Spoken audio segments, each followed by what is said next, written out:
Okay, Communication 1 students, I need to give you a quick video on how to outline for the basic public speaking class because you have a homework assignment. So let's get going. The first thing students always ask is, where do I start? Where do I start? And here's the problem. You can't start at the beginning. And so that seems counterintuitive, but if you start from the beginning, you start with the introduction, then you have no idea what you're introducing. So I always tell students start with body, not the introduction. Once you have the body kind of figured out, you can go back and do the introduction. So let's talk about the basic format that I want you to use. So you're going to have a Roman numeral 1 and the word introduction. There are 4 elements in the introduction. The first one is a gain and maintain, which is the attention-getting device. It's a little bit different than just a regular attention-getting device for an essay or a term paper, because the idea here is to gain the attention of your audience and to maintain it during the duration of your speech. So it's really important that you kind of hit them with a bit of a punch and you intrigue them so that they'll want to listen. This can be absolutely anything. And the cool thing about being a speech is that you can actually describe what you're going to do without having to write everything out. You can say that I'm going to play the chorus from a particular song, or that I will perform a 10-second tap dance. The thesis statement, for those of you who got through English 1A and never really learned what that was about, a thesis statement is if you were to back away from the essay, the term paper, or the speech, and somebody asked you, what's this about? In one sentence, when you tell them what the whole thing is about, that's your thesis statement. Now, some English teachers will pull your thesis statement together with what I separate, number 3, which is the preview. And they might call it foreshadowing or forecasting. But I want 2 separate sentences here. I want the thesis statement that tells me what's this whole thing about. And then I want a preview where it actually names the 3 things that you're going to be covering in your speech. We're going to stick with the rule of 3 because people tend to remember 3 things. If you give them 8 main points, they'll probably only remember 1 or 2. So we're going to stick with 3. So thesis statement, broad statement, what's this whole thing about? I'm going to tell you about my family trip to the coast, or our family takes a trip to the coast every year.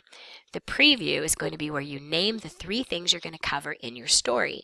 So something like, our coastal trip would not be complete without going to Splash Cafe, hitting the dunes, and going to see Bubblegum Alley. Something like that. Number 4, you have a choice between a relation or a credibility statement. And when you do your outline, you're only going to have 4 full sentences here. But for the purposes of your notes, I went ahead and broke those up so that you would know what they are to define them. A relation statement is when you relate it to your audience. Relate it to your audience. So why would this audience care about this particular topic? A credibility statement is what's so special about you. What kind of extra knowledge do you have that we should listen to you? So if you're doing a speech and you don't know which one to use, I always tell students to go back to the reason why they picked that topic.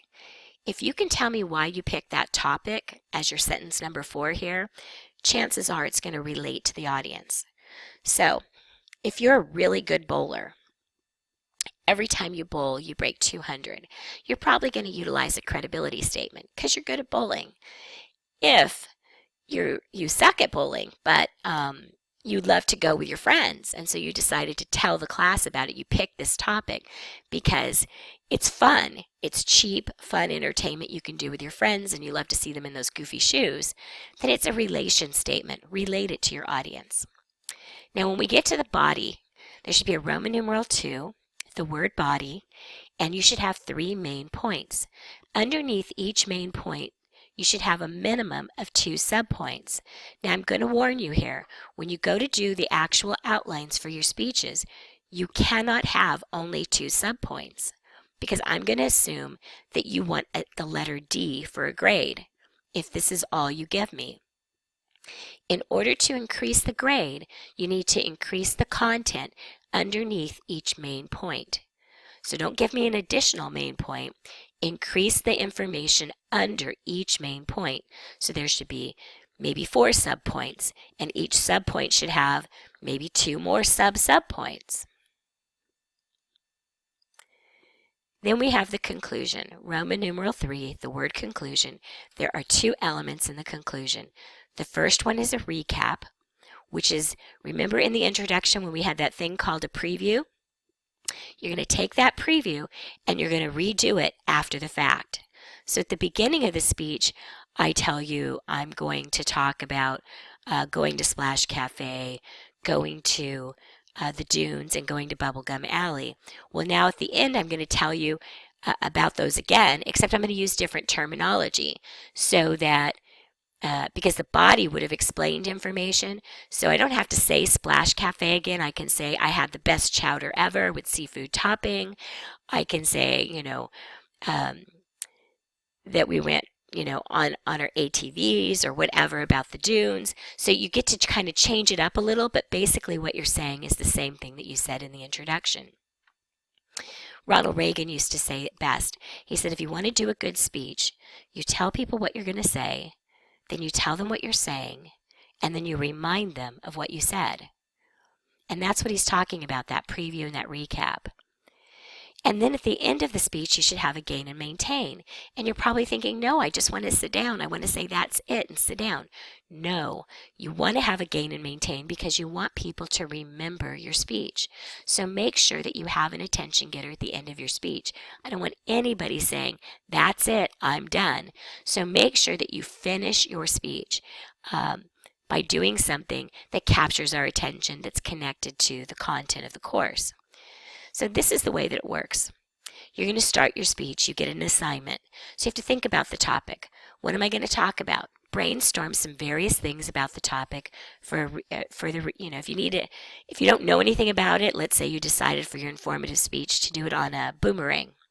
You don't know who made the boomerang, you don't know how long it's been around, then you're probably going to research that. You can certainly look on Google or in the academic databases just to get some basic information, but most of these you can probably start brainstorming without looking anything up.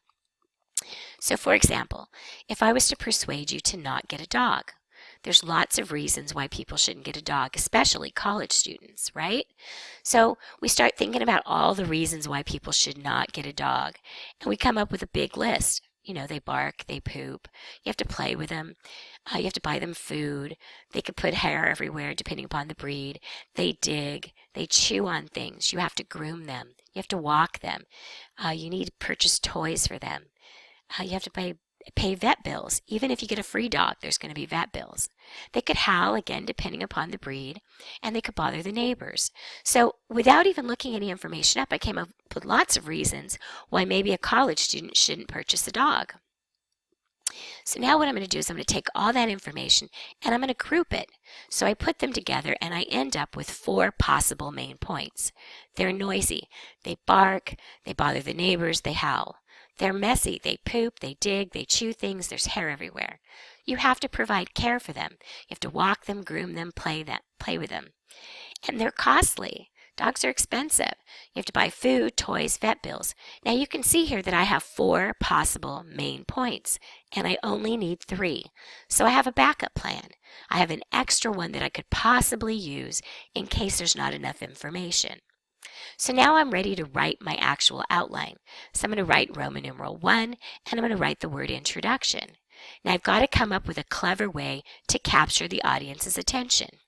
Now I don't want them to get a dog, so I'm not going to show them cute pictures of puppies, because then they're going to be like, oh, I want the dog, right? That goes against what I want. So instead I have to come up with something else. So this is what I came up with. So I could have just come in and barked, not now because I'm really hoarse, but I can play some digital recordings of dogs barking. About 10 seconds of that. At first, people are going to think I'm nuts, but I'm going to capture their attention. Then my thesis statement, do not buy a dog. My preview, dogs are costly, they're messy, and they're noisy. I have 2 dogs and I know how much work is involved having dogs. So you can see how, now this is the way my introduction looks, but this isn't necessarily how I'm going to say it. I'm going to play the dogs barking and I'm going to walk out there and I'm going to say something like, all of you are in college and you're way too busy, and I'm going to encourage all of you that while you're in college, you shouldn't buy a dog. Dogs are costly, they're messy, and they're noisy. I should know. I have a couple of dogs. I know how much work is involved in them, and you're in college. It's really not the right time for you to invest in a dog. Now, you can see the difference between what my outline looked like and what I actually said. So now let me tell you what the body would look like, and I just took the first main point.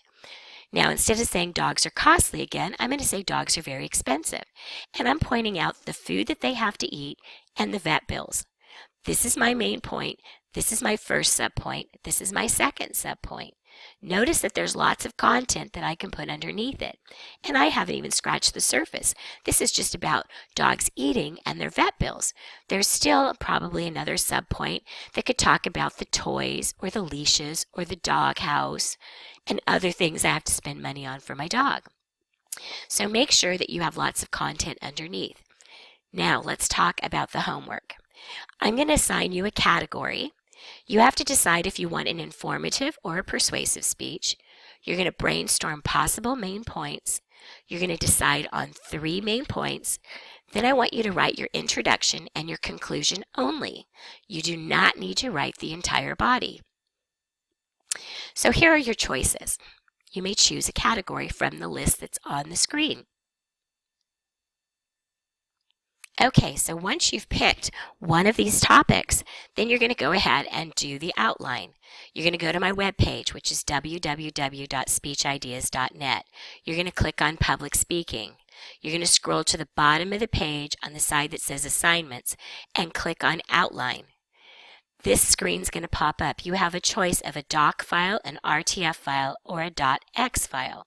You're going to click the one you want, and a Microsoft Word document's going to actually show up.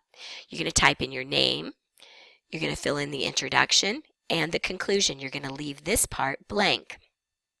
Then you're going to save this file onto your computer so that you can upload it to Canvas Dropbox. There's a Dropbox that specifically says it's for the homework, so that's where you're going to put it.